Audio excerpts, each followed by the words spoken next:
Dang it. Y'all, we have been doing some good preaching up until this point, and we had muted our one microphone.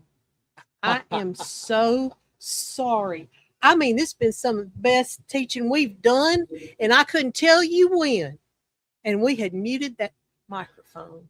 Uh, So let's go back just a little bit. okay. We are going to go back a little bit. We're not missing this. We're not going over this. There we go, Landon.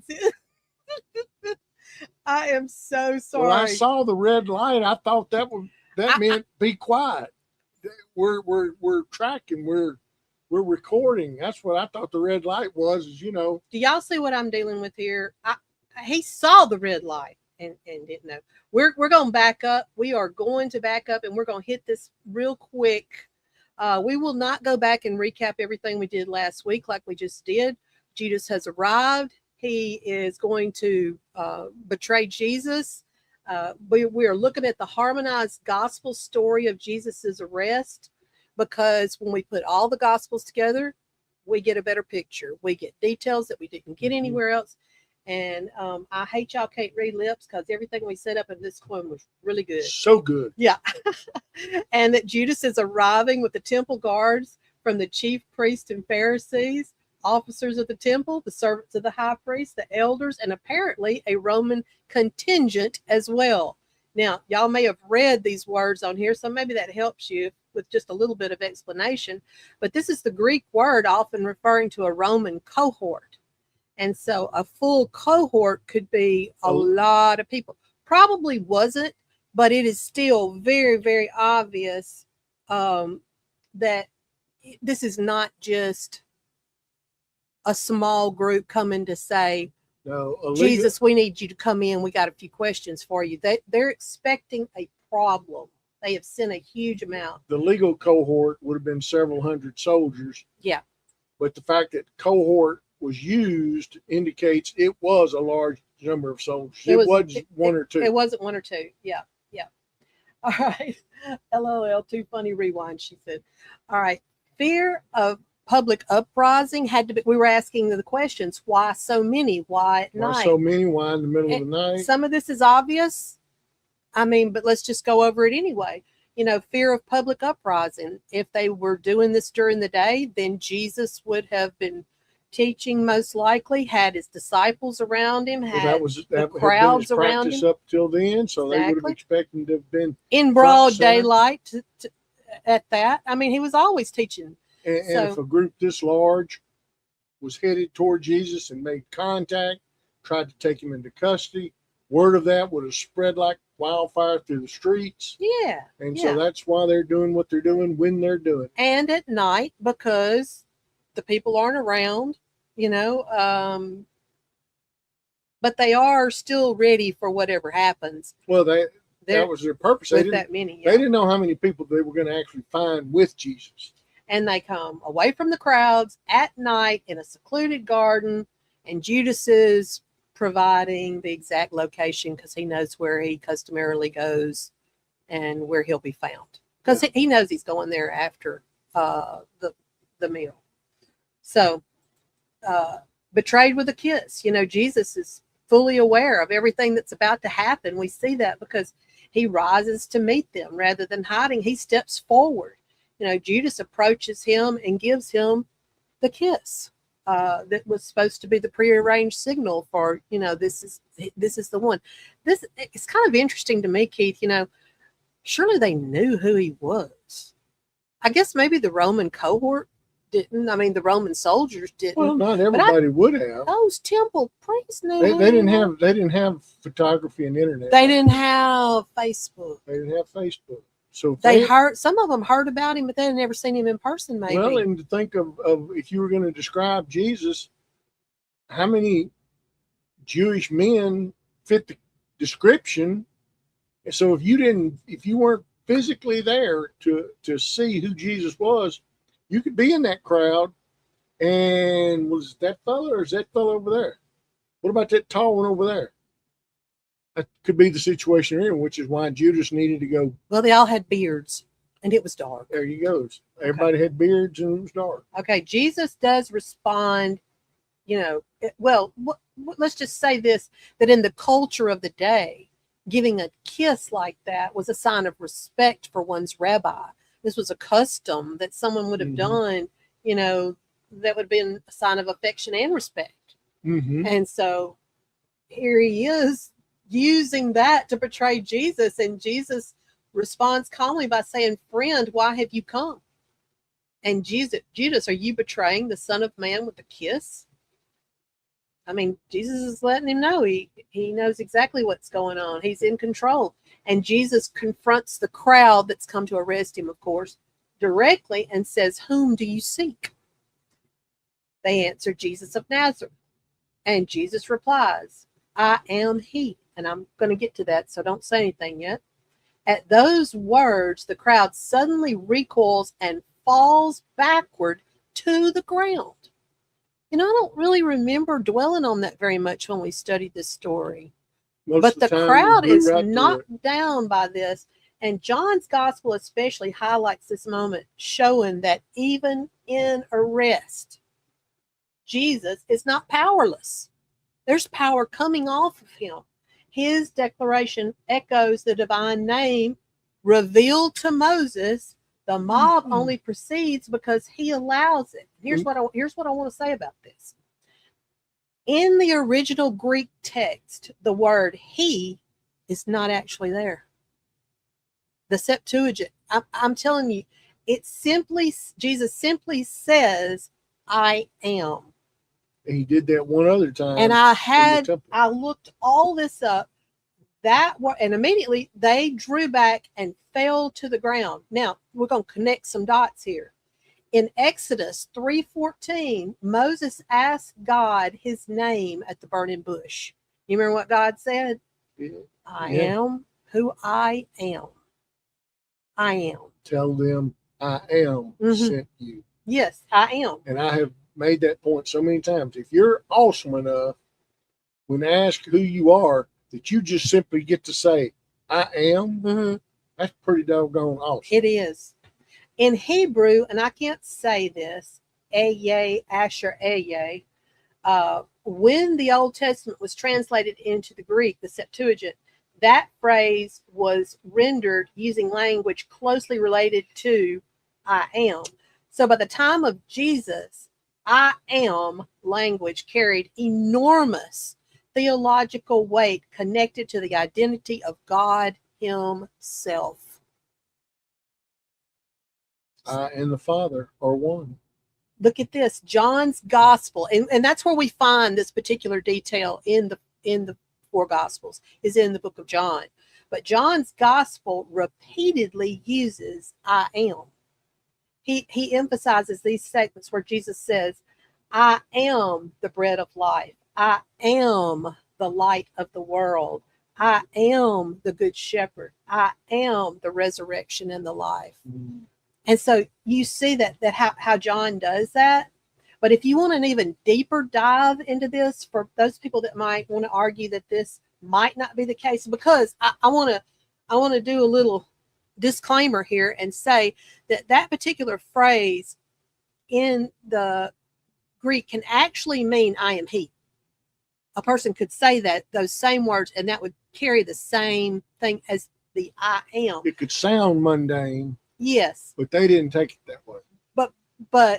But you got to consider that there are also several absolute "I am" statements with no, and remember your English in school, predicate. There's nothing following that, attached. For example, remember in John 8:58, before Abraham was, I am. That's Jesus talking. Yes. That's Jesus talking. Jesus in John 8. does not say before Abraham was, I was.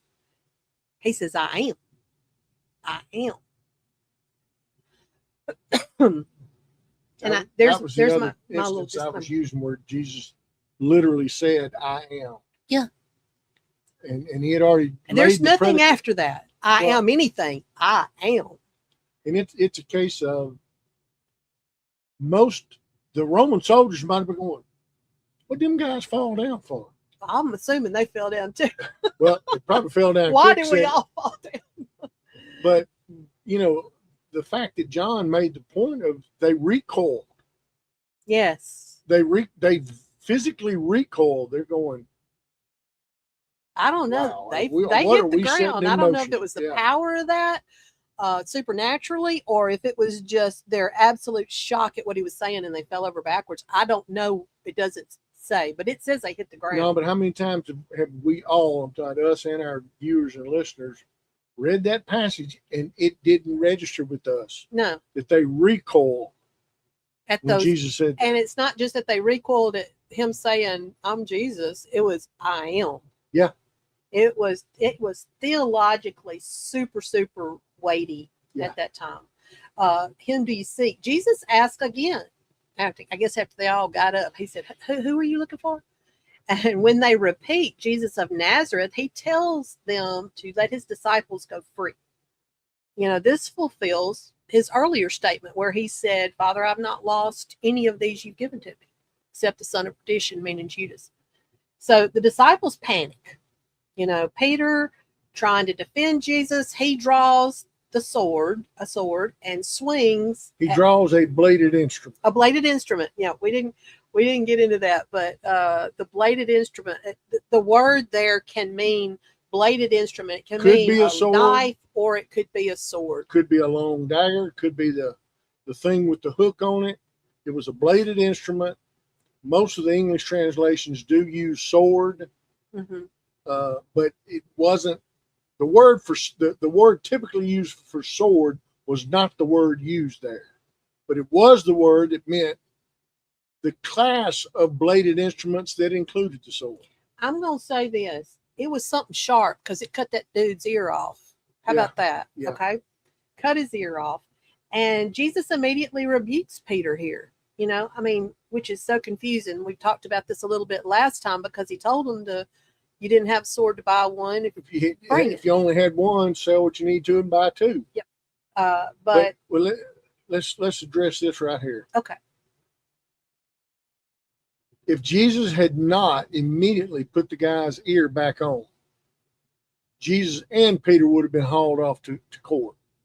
That's like holding somebody on a drunk driving charge when you really want to charge them with murder. They'll get you on something. Yeah. But they didn't have anything on Jesus because Jesus heals the guy.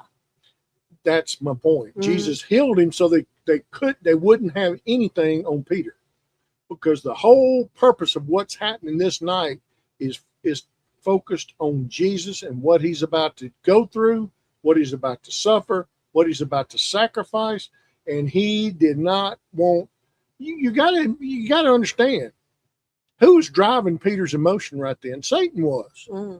Well, Satan wanted to mess everything up. Exactly. And I was just going to say, Jesus says right after that, "Shall I not drink the cup the Father has given me?" Exactly. And it's not just about drinking any cup.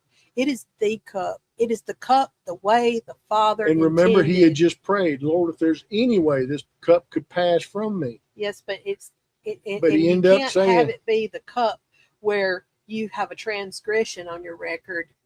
You see what I'm saying? Right. Like you were complicit in something like that happened. Right. So Jesus is keeping his cup the cup. And he wanted nothing to the left of it, to the right of it, above it, or beneath it. He wanted that to be the sole focus of this night. Right. And he did not want Peter and Peter's human troubles that would follow him for cutting that guy's ear. That was an attack on a temple servant. Yes. But not only that, he reminds them that those who live by the sword die by the sword. People who think that's not in the Bible, that is in the Bible. Jesus said that. Yes. And he declares, this is the really thing that really got you and me. We looked this up this morning when we were doing our own studies. He could call upon legions of angels if he wished. Wait a minute. Okay. And then in an act of mercy and betrayal and violence, in the middle of an act of betrayal and violence, Jesus mercifully touches Malchus and heals his ear. Yeah. But so there's no wrongdoing. There's no wrongdoing. 12 legions of angels. Guess how many that is? How many angels? 72,000 that could have been devoted just to Jesus at that point in time. Yeah. It's Matthew a legion, 26:53. a legion, a legal legion with 6,000 Roman soldiers. We get this detail from Matthew. Do you not think I can call on my Father and he will at once put at my disposal, meaning to do whatever I want, more than 12 legions of angels? And you reminded me this morning, and I had to put this in here, in 2 Kings 19, 185,000 Assyrian soldiers were killed in one night by one angel. So it says that night the angel of the Lord went out and put to death 185,000 in the Assyrian camp. When the people got up the next morning, there were all the dead bodies. Well, and to just shed some light on this instance in 2 Kings is where the siege was not of Jerusalem. Jerusalem would have been next. This was a different town. And if I'm not mistaken. Are you talking about the Assyrians now? Yeah. The Assyrians. Mm-hmm. Yeah. And well, Assyrian soldiers, you also should mention, were extremely fierce warriors, right? Extremely violent. They were the epitome of warrior soldiers. They weren't farmers with pitchforks. No, they were not farmers with pitchforks. They were trained soldiers. But just to demonstrate that point, to stop and think for a minute, how many is 12 legions of angels? Why did Jesus say that? He's letting them know I have unlimited resources should I choose. I could stop this world from spinning right this second if I wanted to. So in Matthew 26, Mark 14, Luke 22, Jesus these are all gospels that mention this particular part. Jesus turns to the religious leaders and officers and exposes their hypocrisy. Day after, he says, I taught in the temples day after day in the temple courts. Why didn't you arrest me there? They come gigging them under the cover of darkness with weapons. And he declares in Luke, this is your hour and the power of darkness. And that intrigued me to know more about that. So we'll get to that in just a minute. But at that moment, the disciples, they scatter. It's pandemonium. People's ears been cut off. It's been healed. He's letting them know this is happening. They don't know what to do at that point. There's no fight to be fought. If Jesus says, I could do whatever I want, this is not going to end in violence. So it fulfills Jesus's prediction that he told them that the shepherd would be struck and the sheep would be scattered. And remember, he said, you will all be offended because of me this night. But it also, I thought this, when I went to Sunday school, I thought this was one of the most interesting things in the Bible, that one young man identified in Mark's gospel that he got so scared he ran off without his clothes on. His tunic got hung in a bush and he wasn't going to get stuck there. I don't know how he got disrobed, but he left it. Yeah. Oh, goodness. And we'll talk more next week about the questioning, but because that's kind of what happens next. But there's a few more things that I want to get into, with this that don't include this. This is a whole discussion I want to have next week about the questioning, because there's a distinct difference in the way he's questioned by the religious leaders and the way he's questioned by the government. So, because it says Jesus is then bound and led away first to Annas, the former high priest and influential patriarch of the priestly family, and then to Caiaphas, the ruling council. Meanwhile, this is the part I want to get to. Peter and another disciple began following at a distance, torn between fear and loyalty as the long night of trials began. Now, I want to say this. Jesus is not trapped. They haven't laid such a great trap for him that has no other choice. Jesus is never portrayed that way. The disciples are overwhelmed. Judas driven by betrayal. But Jesus remains fully in control here. He willingly steps into suffering, protecting his disciples, fulfilling all prophecy, and submitting himself to the Father's will all the way to the cross. He is going to drink that cup. All right, stop right there. I want everybody watching, I want everybody listening. You need to write a note to yourself. Isaiah 53. Isaiah 53. Isaiah 53 is very relevant to this that we're covering tonight. Okay, Psalm 22, we talked about Psalm 22. That's Jesus on the cross. Isaiah 53 is a lot of what we're talking about tonight. So make that note. When we finish tonight, be sure and backtrack, and you want to look at like the last half of Isaiah 52 and all of Isaiah 53. Go ahead, sweetie. Okay. But after he's bound and led away from the garden, they scatter into the night. I think I've already said this. But they make their way to the residence of the high priest. And we've talked about there's a couple of high priests. We're not going to get into that tonight. Because the other disciple is known to the household, he is allowed inside the courtyard and eventually helps Peter gain entrance as well. We find this in the book of John.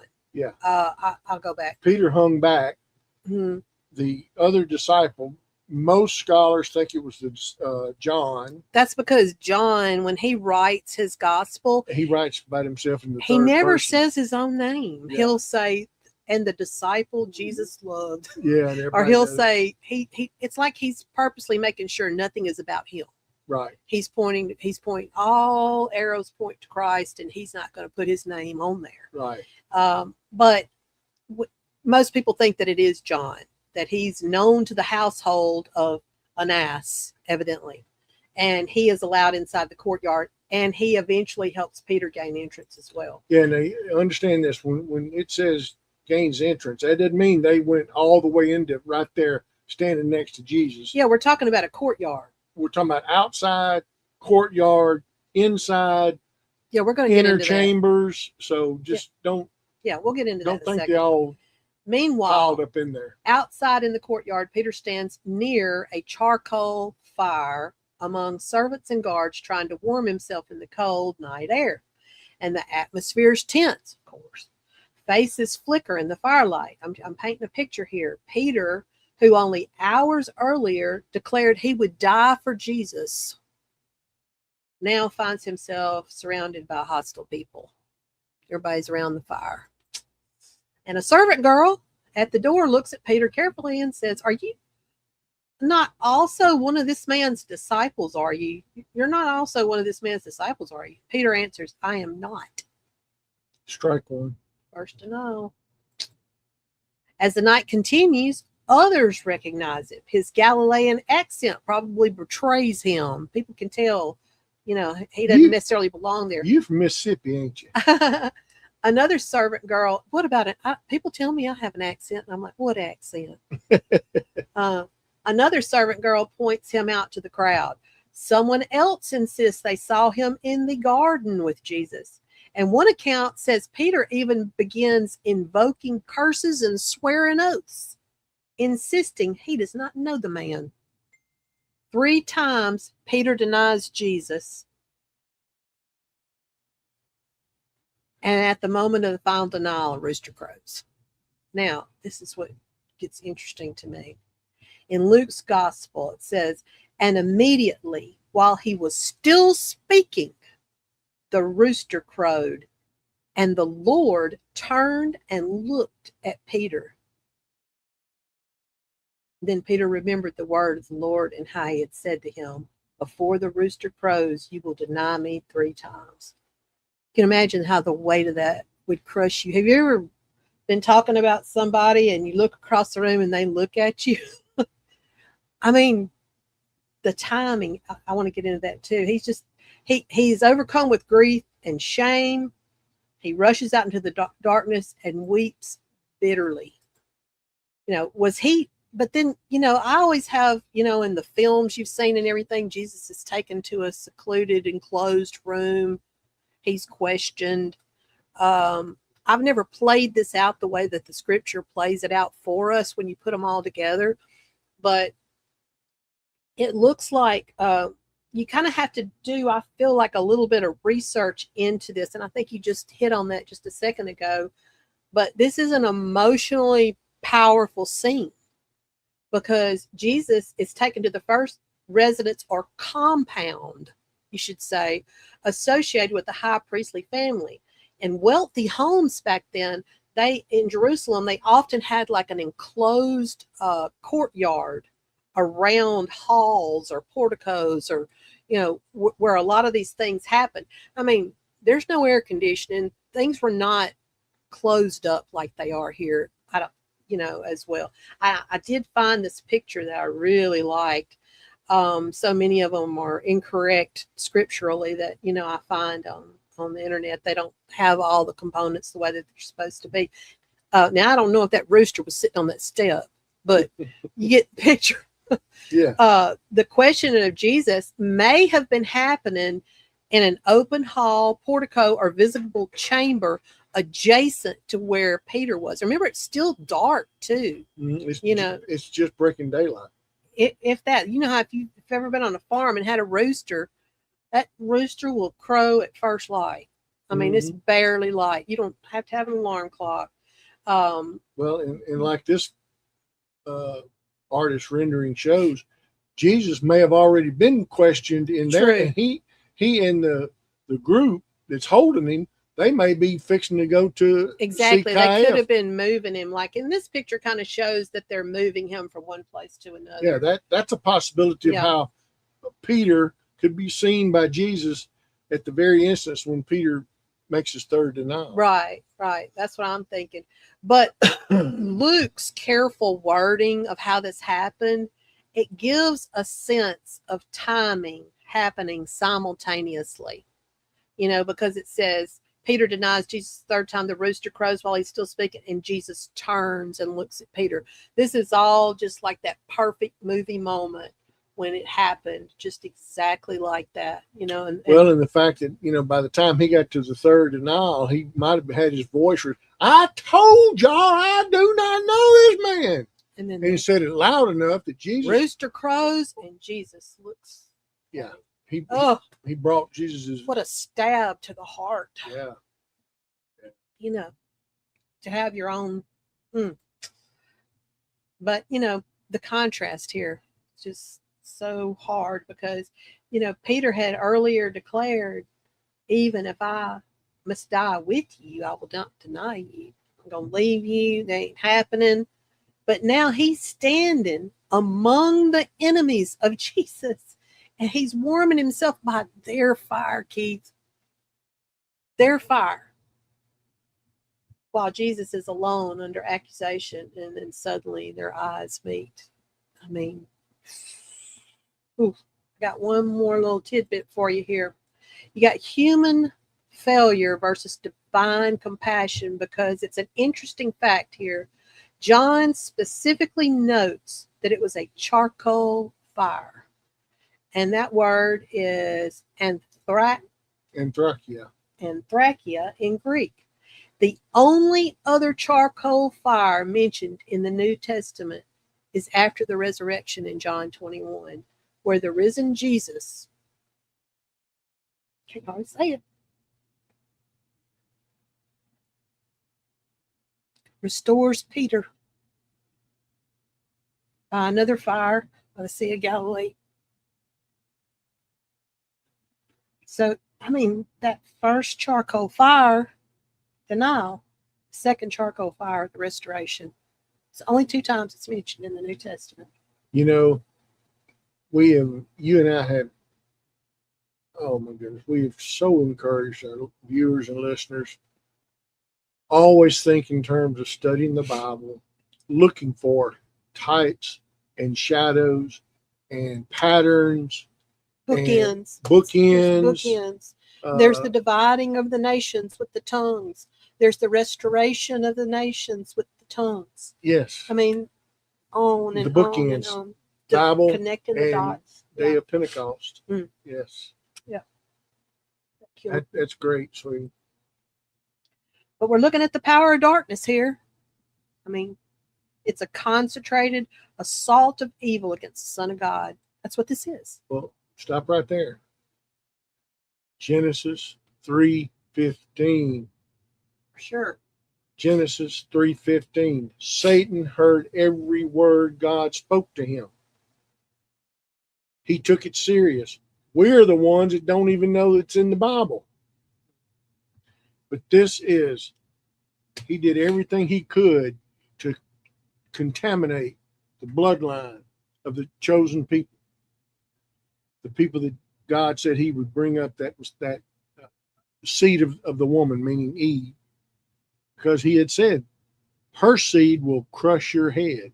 And we've covered the fact that in Hebrew, the crush your head is the word used for striking a mortal execution a fatal style blow. Mm-hmm. Yes. But what we're seeing here is that the forces of darkness think that they are extinguishing the light of the world. That's my point exactly. He spent all the Old Testament trying to thwart, and God, it's in sometimes comical ways, just embarrasses the heck out of him. But according to the New Testament, the crucifixion becomes the means of redemption. Sin is atoned for. Satan is judged. Death is conquered. And resurrection follows. Well, you remember they thought they were extinguishing the light of the world. Remember we studied Psalm 22 and Jesus saw the bulls of Bashan around him. And we said those are not livestock. That's representative spiritual entities. And Bashan was ground zero for the most evil place on earth. He knew they were there around the cross celebrating what they thought was fixing to happen. They did. But Paul later writes in Colossians, the 2nd chapter, having disarmed principalities and powers, there's that powers and principalities, he made a public spectacle of them, triumphing over them in it. They thought if we could keep him from being born, they blew that. Mm-hmm. Well, after he was born, which one is he? Do we know who he is? Where, because we talk about the bullseye. Yeah. Mm-hmm. And remember, Satan could read Daniel chapter 9 just like anybody else could. They knew this was the time the Messiah was supposed to come. They were just trying to zero in on who that Messiah was going to be. What was he going to look like? What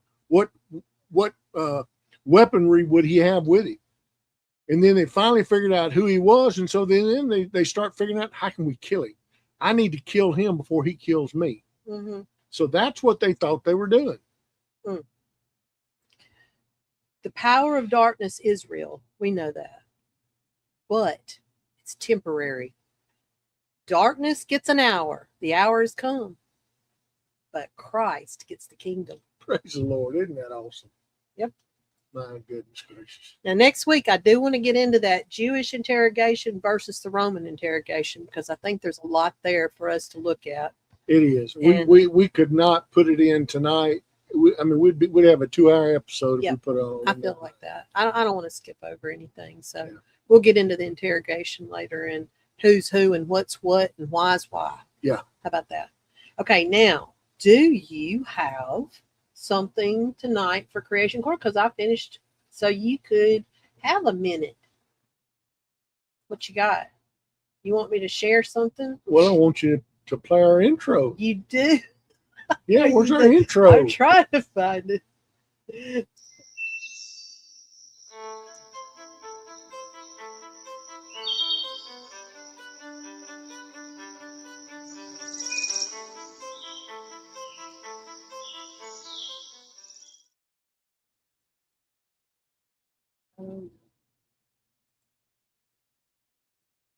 It's trying to share all kinds of stuff over here.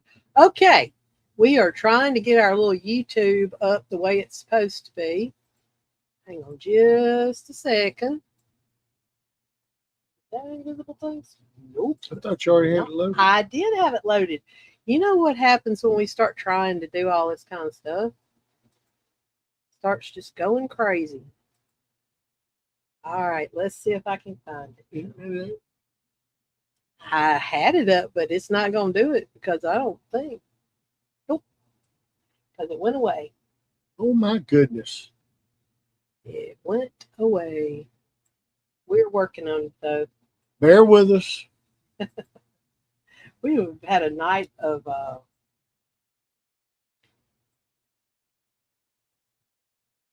technical difficulties. Okay. Okay, we're gonna find it. Just is That's this the one. one? That's one of them. All right, let's pull this up. Okay, but don't start it just yet. There we go. That's easier to say than to do, Okay. but Here- we will try. Here's what I want to say. Why do we show you these things? Why do we talk about the subject? It's because Satan, using Charles Darwin and evolutionists and atheists and agnostics, they have done such a masterful PR job. They have really, really, really, I'm going to just use the word crippled the church. Mm. In case people don't know this, I'm going to throw a statistic at it. I'm not quoting numbers specifically like I have them at my fingertips, okay?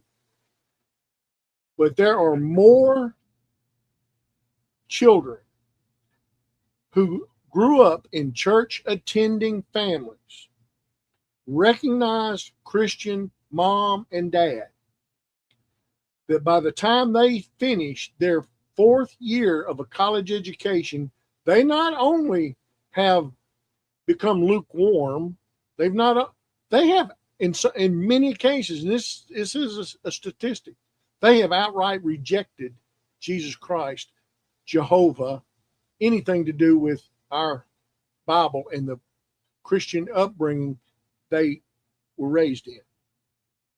That is a scary, scary thought. Yes. And when you look, It's not just they don't have any opinion one way or another. You're talking about outright rejection. outright rejection. They're not just neutral. They're not just lukewarm. They're not just. Because I tell people all the time that you are on the side, whether you want to be or not. You Exactly. are either on the side of God or you are not. There are only two sides, really, when it comes to God. Yeah. So you can be ignorant of him and not really care to know anything else and not really have an opinion. You're on the other side. Yes. Or you can do what you're saying, outright reject God. You're on the other side. Yeah. Yeah. And if you think, well, I'm not on any side, yes, you are. And get this, in Great Britain, less than 4% of the entire population of Great Britain regularly attends a church worship service on Sunday. Less than 4%. Oh, my gosh.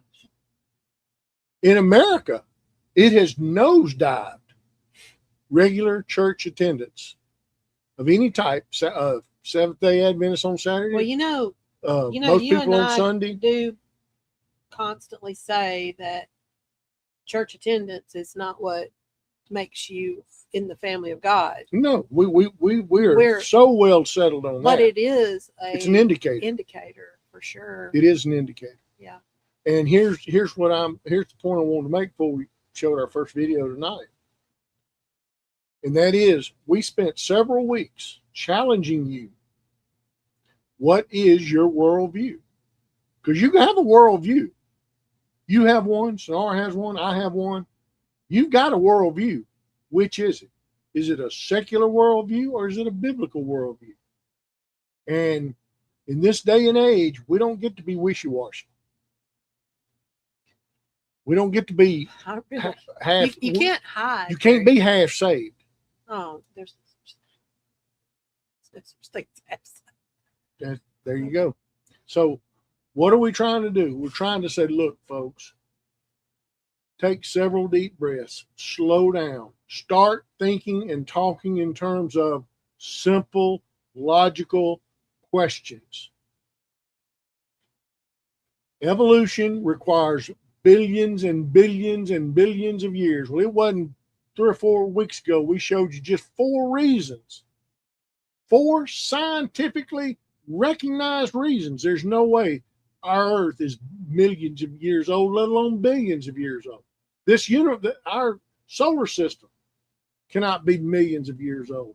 Our universe cannot be millions of years old. I mean, we gave you 4 examples of that. They need that.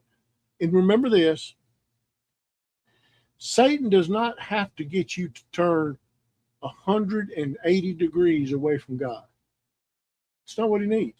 You know, all he wants to do is get you to turn 2 degrees, 5 degrees this way, 2 degrees too high, 4 degrees too low. That's all he needs to get you to do. Anything to take you away from what is the pure, perfect relationship that God sent Jesus to die on the cross to bring you into with him. That's how much you love him. And I want you to just say, you're not saying that someone's going to be perfect and that makes them in tune with God. No. That's it's almost the opposite. No, it's the perfect relationship that God declared you to be in. He declared you in your sinful condition. It is the cup that Jesus drank. Yes. It is that cup. But if he can get you to turn 3 degrees this way, 5 degrees that way, that's all Satan wants to do, so that you are missing what God has ready for you, what God has sent his son to die on the cross for you. Is you my constituents in the word, or is you in the world? We know where that comes from. Yeah. Anybody miss that "Oh brother, where art thou" reference? We just want to say we got that. That's good. Got that. Let's show you video now. Okay. Well, before we play the video, all I want to do is make this one point, folks. These videos, there's thousands, there's tens of thousands, there's hundreds of thousands of these type instances that cannot be explained. The best they can do is say, well, over billions and billions of years, and evolution brought this about. And evolution, and I've told y'all, if you will take the word evolution out and say Jehovah made this, Jehovah put this DNA in this animal, it all makes sense. Go ahead, sweetie. Okay, here we go. Hermit crabs use abandoned seashells as mobile homes. As a crab grows, its shell becomes an ever tighter fit. So eventually a crab needs to move in to a bigger one. Suitable empty shells are few and far between, and this one is far too spacious for this crab.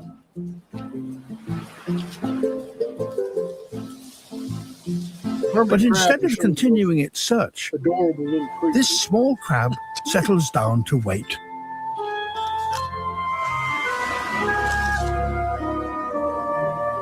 You ever been pinched by one? It wasn't at the door. Other crabs, also looking to upgrade to a bigger home, soon gather whenever a shell washes ashore. Y'all watch it. Unfortunately, the new shell is too big for them too. Despite that, the gathering crabs begin to measure each other up, and then they do something really rather extraordinary. They arrange them. Folks, this is the kind of stuff evolution cannot explain. Can you back it up just like 3 seconds and hit play? Can't back it up. Cells into an orderly queue. Look at this. The biggest at the front, smallest at the back. They form a line. They're lining up with one aim: to exchange properties. Oh. But none of the crabs can make a move because the chain is not yet complete. They're all waiting for the right-sized crab to come along. And this is it.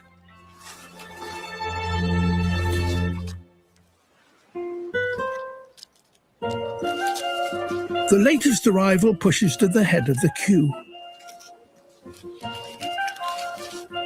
At first, the chain falls apart.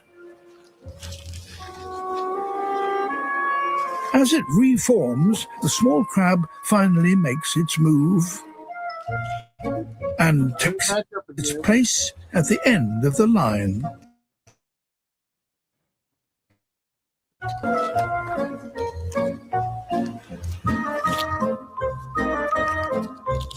After a close inspection, the big crab moves in. Those two biggest ones. This triggers a chain reaction. And then they all start Oh swapping. my goodness. Each crab hurriedly moves into the shell vacated by the crab ahead of it in the line. Can you believe that? What the world? Just as the small crab attempts to move into its new home, a fresh arrival muscles in.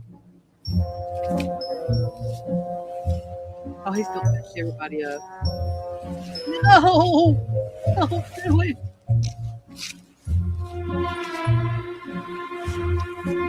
To be left without a shell is a death sentence. A naked crab will quickly cook under the intense tropical sun.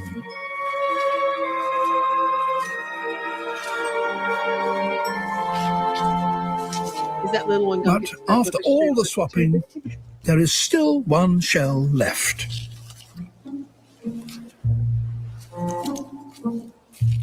Sadly, it's no bigger than this small crab's original shell.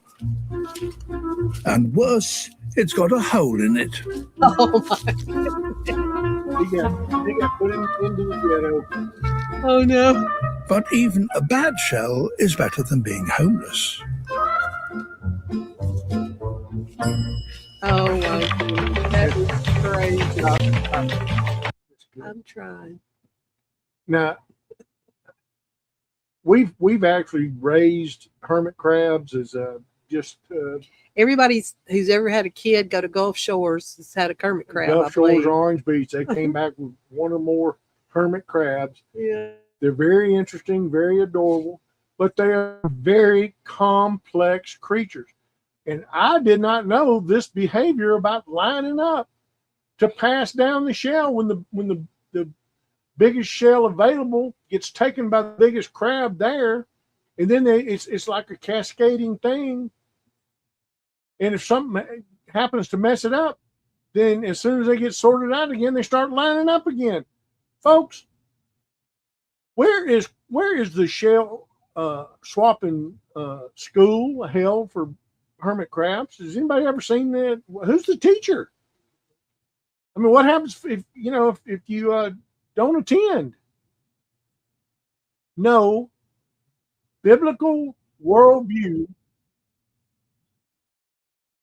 biblical worldview says God created a hermit crab complete and needing nothing else from the beginning of time. You got time? Do you want to do this one? How about if we save that? Okay, we can say it. Let's do that. 'Cause Okay, so sorry. we're on an hour right now. This is another We'll be one. better organized next time.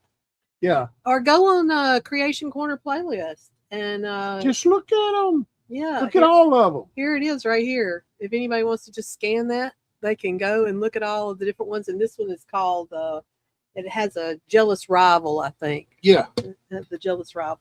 So anyway. But folks, just ask simple, logical questions. The Bible makes way more sense than the junk that our kids are being taught. God is amazing. And they're missing out on hearing that the creator created this. Yeah. It's like, how do you leave that out? Well, If you heard of a wonderful invention, wouldn't you want to know who invented it? yeah. Yeah. Well, how do they just leave that out of teaching? That's so hard. Well, So do hard y'all to me. remember when we did the Creation Corner? We took the whole time talking about the woodpecker. Y'all remember that? And how many times? One of the slides I showed you was how many times secular, common secular programming referred to the woodpecker as being the product of evolution and evolution. Oh, in one case, remember it said something like evolutionary design. Y'all remember that? Yeah, that gets Keith's blood up. And is there any wonder? I tried to tell Landon on here, I had an error. I tried to tell her I knew she got that "Oh Brother, Where Art Thou" reference. Okay. Well, y'all, next week's going to be really good too. I hope y'all got something out of tonight. We love you. Thank you for your support. Thank you for your prayers.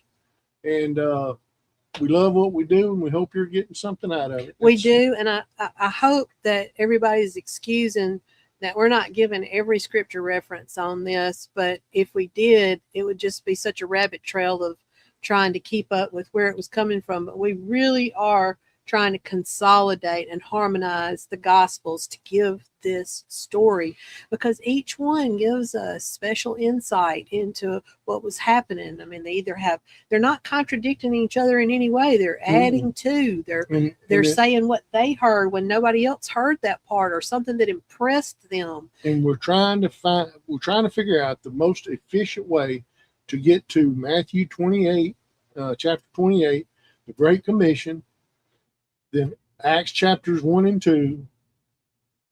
Well, we just want to tell the whole story at once. That's what we're talking about. That's what we're trying to do. Okay. Yeah. All right. Well, everybody check your Bibles to see if what we said was true, and do your own deep dives based on the questions that popped up in your mind from what you learned tonight, because I know I don't have all my questions answered, but I am very interested, curiously interested. And before next week, I'm going to encourage you again, be sure you read the last half of chapter 52 of Isaiah and all of chapter 53 of Isaiah, because it starts getting really, really pertinent where we are in the New Testament right now. Okay. Good night, everybody. Night, everybody. We love you.